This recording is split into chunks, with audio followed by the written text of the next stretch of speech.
ये है 310, ST संख्या 310। औसत चाल, एवरेज स्पीड को निकालने के लिए दूरी और समय, इसका ए ऑप्शन सही होगा। दूरी और समय से ही इसको निकाला जाता है।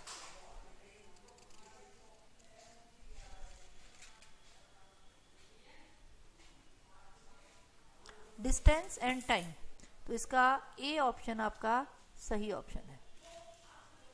ठीक है, दूरी अपॉन समय से ही निकाला जाता है उसकी चाल को। दूसरा है आपका, इनमें से कौन सा युग्म गलत है? तो देखिए, प्लेग चूहों से फैलने वाला रोग है, टेपवर्म सुअर का मांस खाने से होता है, रेबीज कुत्ते का जो वायरस है वो कुत्ते की लार में पाया जाता है, और पोलियो का बंदर से कोई भी कनेक्शन नहीं है। पोलियो एक दूषित पानी और भोजन से होने वाला रोग है।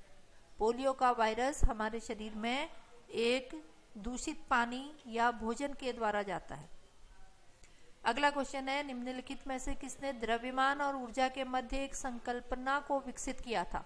और इसमें ये बिल्कुल आपको मालूम होगा, आइंस्टीन ने E=mc² का जो नियम दिया था, E=mc², ये आइंस्टीन का नियम था जो कि इन दोनों के ऊपर लागू होता है। अगला है क्वेश्चन नंबर 33, निम्नलिखित में से कौन एक खनिज है? इसमें इसबगोल एक पौधे की छाल होती है, कपूर रसायन है, तंबाकू पेड़ से प्राप्त एक एल्कलॉइड है, और निकेल जो है ये एक धातु है।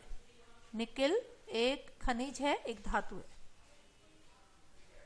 ठीक है, इसके बाद अगला क्वेश्चन है, कौन सा कथन सत्य है? देखिए, इसमें प्रतिरोध पूरे सर्किट में नहीं होता है, वोल्टेज भी पूरे सर्किट में प्रवाहित नहीं होती है, फ्लो नहीं करती है, और धारा वोल्टेज के कारण है ऐसा हम नहीं कह सकते हैं। तो इसका सही कथन है ऑप्शन डी, धारा एक सर्किट के माध्यम से प्रवाहित होती है। ठीक है, इसके बाद आता है आपका क्वेश्चन नंबर 37। इसमें दिया हुआ है कि कैंसर क्या है। ये जो कैंसर के बारे में जीन उत्परिवर्तन से होता है, ये हम पूरी तरह से नहीं कह सकते हैं, आनुवांशिक भी नहीं होता है, और पर्यावरण से भी। अभी देखिए, कैंसर के बारे में बहुत ज़्यादा जानकारी नहीं है कि किस वजह से होता है। तो इसका जो सही हम ऑप्शन देख सकते हैं कि ये जीन उत्परिवर्तन से ही प्रकट हुआ है। ठीक है, तो इसका जो सही ऑप्शन है वो आपका डी होगा, क्योंकि और ऑप्शन उतने सही नहीं है।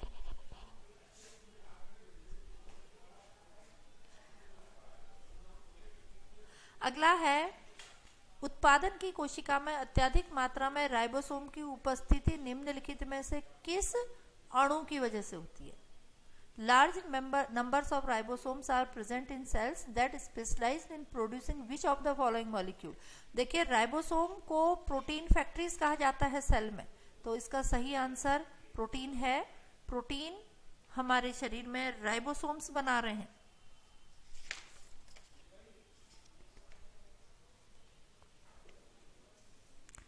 इसके बाद आता है 44, पानी के ऊपर तेल फैल जाता है क्योंकि तेल का पृष्ठ तनाव पानी से कम होता है। ठीक है, इसकी डेंसिटी का नहीं, इसकी सरफेस टेंशन का इफेक्ट पड़ता है, जिसकी वजह से तेल पानी के ऊपर फैल जाता है। Question number 45।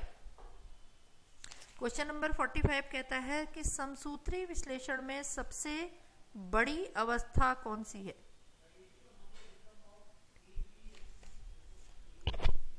सबसे लंबी अवस्था आपकी प्रोफेज होना चाहिए। लॉन्गेस्ट फेज जो होती है ये प्रोफेज होती है। आंसर इसमें देखिए मेटाफेज दिया हुआ है, लेकिन मेटाफेज में समसूत्री विश्लेषण में माइटोटिक लॉन्गेस्ट फेज नहीं है। ये मेरे हिसाब से प्रोफेज होना चाहिए। ठीक है, इसमें आंसर देखिए मेटाफेज दिया हुआ है, लेकिन मेटाफेज वो स्टेट होती है जहां पर गुणसूत्रों को स्पष्ट देखा जाता है। ठीक है, इसमें आपका मेटाफेज दिया है, ये थोड़ा सा कंफ्यूजिंग है। सबसे लंबी जो फेज है वो प्रोफेज होती है, जहां पर सेल प्रिपेयर होती है। इसके बाद क्वेश्चन नंबर 47 है कि किसी भी सेल की जो आउटर लिमिट है या लिविंग लिमिट जो है वो प्लाज्मा मेम्ब्रेन कहलाती है। प्लास्टिड्स प्लांट सेल में होते हैं, जिनका इससे कोई मतलब नहीं है। सेल वॉल भी प्लांट सेल में होती है। तो किसी भी लिविंग सेल का, एनिमल सेल का जो आउटर लेयर होती है वो प्लाज्मा मेम्ब्रेन या कोशिका की झिल्ली कहलाती है। ठीक है, तो ये आपके क्वेश्चन सही हो गए हैं, पूरे कंप्लीट हो गए हैं, और नेक्स्ट टाइम और सारे क्वेश्चंस को डिस्कस करेंगे।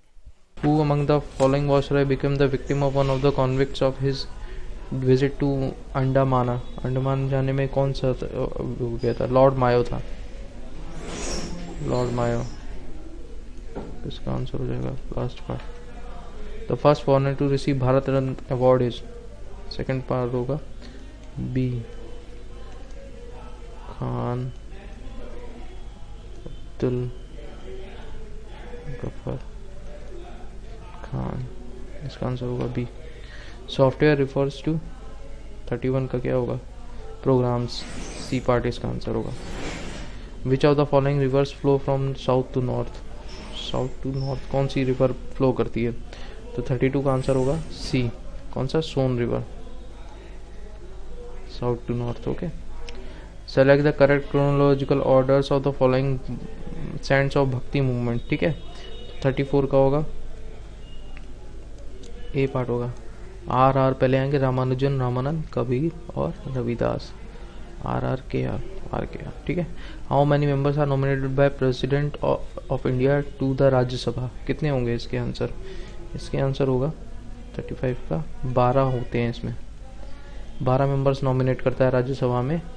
250 टोटल मैक्सिमम होना चाहिए। एट प्रेजेंट 245 है, 12 नॉमिनेटेड है और जिसमें से 233 इलेक्टेड है। ठीक है, 12 नॉमिनेटेड मेंबर्स हैं, तो इसका आंसर हो जाएगा लास्ट पार्ट। ठीक है। विच of the following is not correctly matched? ठीक है, कौन सा इसमें करेक्टली? कोसी जो है कॉन्सिक्वेंट रिवर है या नहीं है? नर्मदा रिफ्ट वैली सही है, बी है। सतलज एंटीसीडेंट है। घाघर जो है रिवर ऑफ एंड्रोल सही है, तो इसका आंसर ए पार्ट हो जाएगा।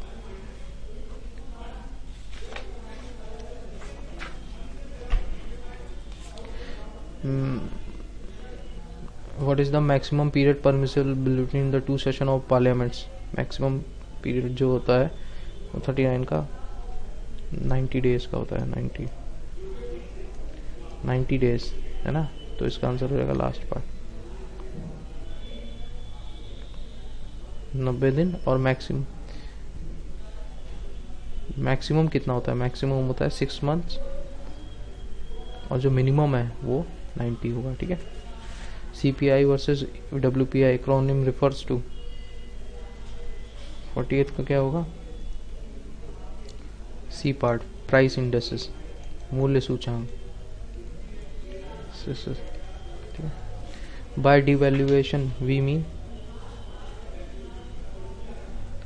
41 का इसमें बाय डिवैल्यूएशन मतलब कि आपके जो मनी की कॉस्ट है, जैसे डॉलर इस समय 60 रुपीज़ के आसपास है, वो कम हो गया, 55 रुपीज़ हो गया, तो ये डिवैल्यूएट हो गया, 55 रुपीज़ के हो गया। ठीक है, तो ये डॉलर जो है ना वो डिवैल्यूएट हो गया है ना, उसके पर्सपेक्टिव से वो कॉस्ट कम हो गई, तो that is what we called as devaluation. Okay, fall in domestic value of currency. Okay, 43 का है the reserve direct long term finance to agriculture. ठीक है, सी होगा डायरेक्ट फाइनेंस टू सी होगा ना, शॉर्ट टर्म होगा, शॉर्ट टर्म, या डी होगा? ओके, डी होगा इसका ऑप्शन। ठीक है, इसका ऑप्शन होगा डी, लॉन्ग टर्म देता है ना, सी टर्म, सी क्यों होगा? Long term finance to agriculture. What is the first sermon of Buddha after he attained enlightenment called? A part, Dharma Chakra Parivartan. ठीक है, इसका ये पार्ट होगा। Which of the following is physical entity regarding the computer system? क्या होगा? Register, B part, memory होती है एक तरह की जिसमें स्पेस यूज होता है। ठीक है, बी पार्ट होगा। In which year the Indus valley civilization treaty was. तो इंडिया और पाकिस्तान के बीच में ट्रीटी कब हुई थी? 1960 में, इंडस वैली।